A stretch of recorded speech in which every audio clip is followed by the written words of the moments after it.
ABP news आपको रखे आगे। तो इस वक्त की बड़ी खबर जिस पर हम लगातार नजर बनाए हुए हैं वो यही है कि सेंट्रल विस्टा प्रोजेक्ट को सुप्रीम कोर्ट से हरी झंडी। सेंट्रल विस्टा प्रोजेक्ट मतलब केंद्र की महत्वाकांक्षी योजना जिसे सुप्रीम कोर्ट ने मंजूरी दे दी है, क्योंकि इसी योजना के खिलाफ सुप्रीम कोर्ट का दरवाजा खटखटाया गया था। लेकिन अब रास्ता साफ हो गया है देश में नई संसद भवन के निर्माण का। इसी पर चर्चा करने के लिए दो खास मेहमान इस वक्त हमारे साथ मौजूद है। बीजेपी के प्रवक्ता गुरु प्रकाश जी हमारे साथ मौजूद है, कांग्रेस पार्टी के प्रवक्ता सुरेंद्र राजपूत जी हमारे साथ इस चर्चा में जुड़ रहे हैं, और आप देख सकते हैं अंकित गुप्ता लगातार हमारे साथ मौजूद है और शायद अंकित गुप्ता के साथ अब निपुण सहगल भी वहां पर पहुंच गए हैं। एक जल्दी से अपडेट लेते हैं क्योंकि निपुण अंदर ही मौजूद थे और पूरी जो कार्रवाई है उसके गवाह बने। वो बताइए जरा, निपुण से बात कीजिए, मुख्य बिंदु क्या निकल कर आए इसमें? निपुण, आज का फैसला अपने आप में काफी अहम। सेंट्रल विस्टा प्रोजेक्ट को हरी झंडी मिली है, लेकिन क्या अहम बिंदु जो सुप्रीम कोर्ट ने जिनको चिन्हित किया है? देखिए, सबसे पहले यह समझने की बात है कि 2-1 के बहुमत से फैसला आया, तो बहुमत ने मंजूरी दी है तो इसे मंजूरी माना जाएगा।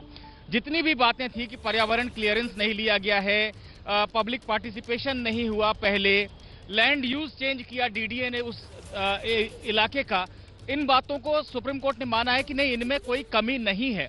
सुप्रीम कोर्ट ने जो दो बातें बहुमत के फैसले में कही हैं वो ये कि चूंकि वो पर्यावरण के लिहाज से एक संवेदनशील इलाका है, तो जब निर्माण हो स्मॉग टावर लगाए जाएं प्रदूषण से निपटने के लिए, और दूसरा निर्माण जब वास्तव में शुरू किया जाए, अभी क्योंकि योजना बन रही है और कागज पर है बाकी बातें, उस इलाके में धरोहर इमारतें बहुत हैं जी, उनके संरक्षण के लिहाज से यह जरूरी होगा कि हेरिटेज कमेटी की भी मंजूरी ली जाए निर्माण शुरू करने से पहले। ये बात है, लेकिन प्रोजेक्ट को मंजूरी मिल गई है। चलिए, तो बड़ी बात यह कि प्रोजेक्ट को मंजूरी मिल गई है, प्रोजेक्ट को सुप्रीम कोर्ट ने हरी झंडी दे दी है। अब राजनीतिक मेहमानों का रुख कर लेते हैं, कांग्रेस के सुरेंद्र राजपूत जी के पास चलते हैं। सुरेंद्र राजपूत जी, कांग्रेस तो सवाल उठा रही थी, तो दुखी तो नहीं है आप आज इस फैसले से? सुप्रीम कोर्ट का जो भी फैसला होगा, संविधान सम्मत फैसला, सारे के सारे फैसलों को कांग्रेस सर झुका के मानती है, रोमाना। और रही बात दुखी और सुखी होने की, तो न तो ये आपका विषय है दुखी होना, या न मेरा विषय है। मैं आपको दो बातें बहुत स्पष्ट कहता हूं कि नया विस्टा निर्माण होता है, नई संसद बनती है, उसका कभी हमने विरोध नहीं किया, हमने समय का विरोध किया।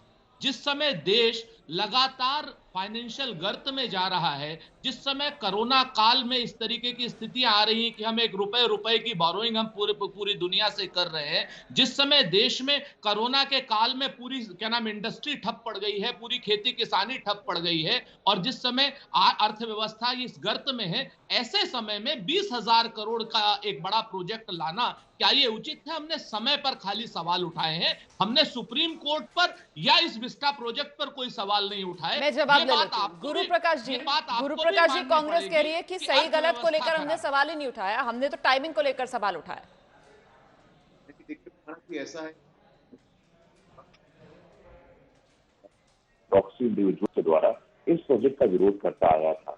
अब देखिए, ये जो है ये आपको शाश्वत समझते थे, और ये न्यू इंडिया का न्यू इंस्टीट्यूशन है, और पार्लियामेंट जो कि कॉन्स्टिट्यूशन का बहुत ही महत्वपूर्ण संस्थान है, एक बहुत ही महत्वपूर्ण इंस्टीट्यूशन है, और परिवर्तनीय एक ऐसा नियम है जो अपरिवर्तनीय है। तो यदि उसको इवॉल्व किया जाए, उसको नए चेंजेस और सर्कमस्टेंसेस के साथ एक्लिमेटाइज किया जाए, उसको अपडेट किया जाए, इसका विरोध कांग्रेस पार्टी ही कर सकती है, जो कि कल्पनाहीन हो गई है। उनके पास कोई वाकई में मुद्दे तो बचे हैं नहीं, कोई नेतृत्व तो बचा है नहीं, कोई जनाधार तो बचा है नहीं, तो इन प्रकार के अनर्गल मुद्दों को उठा करके बार बार सरकार को घेरने का प्रयास करती है, जिसमें विफल होती है। बार बार प्रधानमंत्री जी ने ये स्वयं कहा है कि न्यू इंडिया को प्रतिबिंबित करने का काम करेगा ये नया पार्लियामेंट। ये नया पार्लियामेंट समय की मांग है, और जैसा कि डीलिमिटेशन कमीशन जानते होंगे मेरे साथी प्रवक्ता, 8 वर्षों में होता है, और आने वाली डीलिमिटेशन कमीशन के बाद सांसदों की संख्या बढ़ जाएगी, उनको कहां बिठाएंगे? ठीक है सर, मैं छोटे से ब्रेक के लिए यहाँ पर रुक जाती हूँ, उसके बाद इस चर्चा को मैं आगे बढ़ा दूंगी।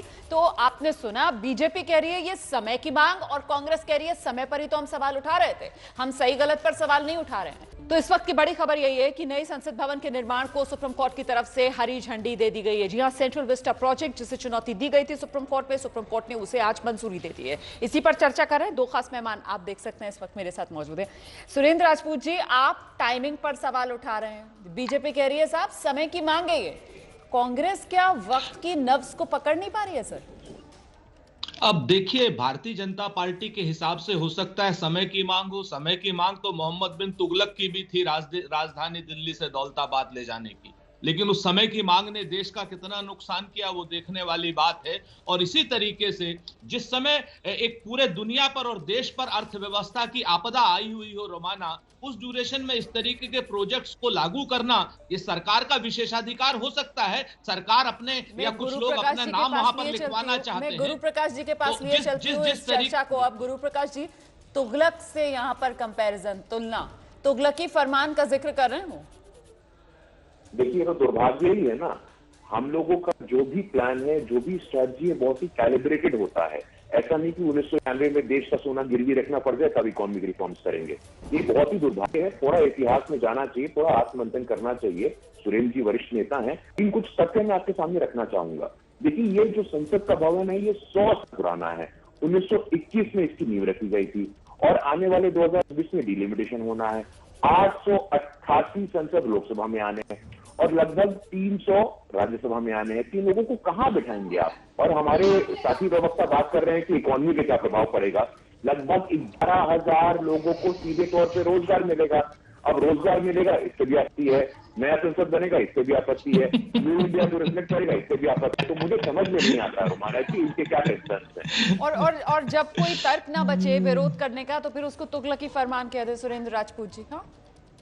देखिए रोमाना जी, सच बात यह है कि आपके अपने व्यावसायिक मजबूरियां होंगी ये कहने की, लेकिन आप भी इस बात को समझती होंगी इस वक्त की क्या देश की अर्थव्यवस्था है और इस अर्थव्यवस्था में किस तरीके से एक एक रुपए की ये सरकार बोरोइंग कर रही है। इस सरकार के पास किसान के लिए, इस सरकार के पास मजदूर के जेब में कैश डालने के लिए पैसा नहीं है। ये लोग पूछते हैं तब कि पैसा क्या पेड़ पे उगेगा? सर, 20 लाख करोड़ का आर्थिक पैकेज ये सरकार देती है, लेकिन आपकी सुई वहीं आकर अटक जाती है जो आपके नेता राहुल गांधी कहते हैं। क्योंकि राहुल गांधी ने मांग कर दी थी कि साहब सबकी जेब में पैसा पहुंचाओ, इसीलिए जेब में पैसा पहुंचे। यही एक रास्ता आपको नजर आता है सर?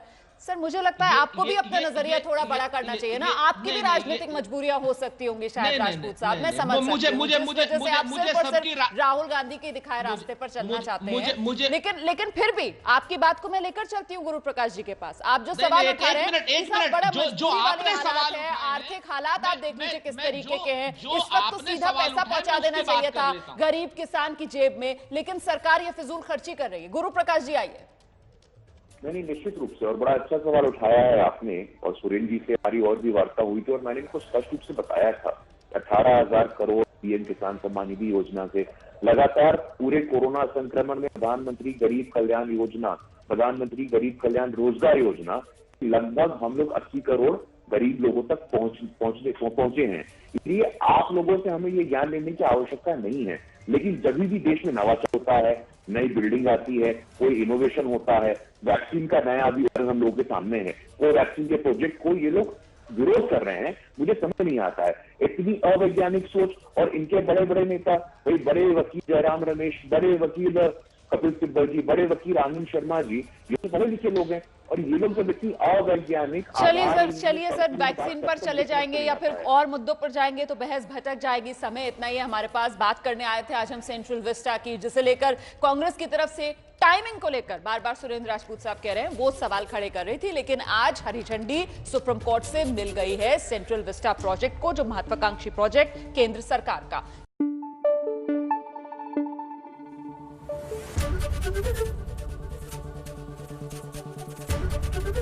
एबीपी न्यूज आपको रखे आगे।